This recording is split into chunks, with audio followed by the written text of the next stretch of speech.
Okay, what I want us to look at this point is coming out of a valley. Again, we're always going to be installing left to right, and positioning our shingles in such a way that, again, we avoid small triangular pieces. We avoid having to go across a side lock, and this would be a very undesirable situation in which we would have just a tiny little triangular piece. So I don't want that to happen. So what I'm going to do is I'm going to shift my entire stagger pattern either to the right or to the left in order to avoid that. And I can do that by just laying out some of the shingles before I actually begin putting the first course down. So as I put this first shingle down in position here, you can see that I've left myself enough extra material here that I'm going to be able to bend my taper and my lock into the valley. What I want to know is where the next three courses are going to fall.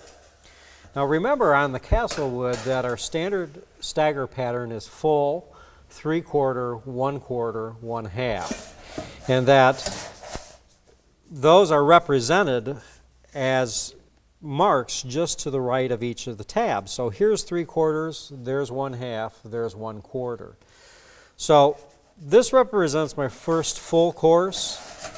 I'm going to lay my second one on top right at the 3/4 mark, and then look at the end that goes over the valley and see, yeah, that really does land the way I want it to. I'm going to have plenty of material and I'm not going to end up with any little corner. Now my third course is going to be 1/4, and so remember, it's not 1/4 here, it's 1/4 based on this first full shingle. So 1/4 comes straight up from here, it's going to be right there. So as you can see, again, no problem at all. And then my final fourth course before I begin my pattern repeat is going to represent 1/2, again on the first shingle. So that 1/2 is going to be right here.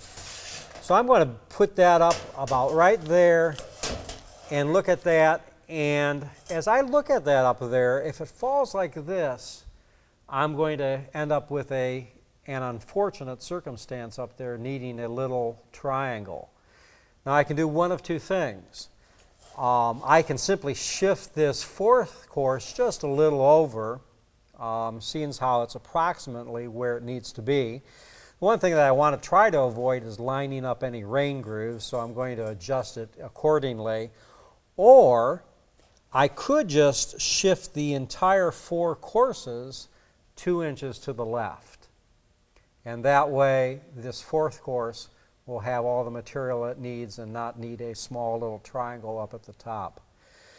One other thing I might mention at this point, too, is just remember to try to chalk some chalk lines into the valleys, maybe every 2 courses as you go into the valley and out of the valley, just to make sure that your courses are remaining parallel to the eave. Oftentimes there's a tendency as shingles go into the valley to have a banana effect where they tend to curve upward and don't go straight into the valley.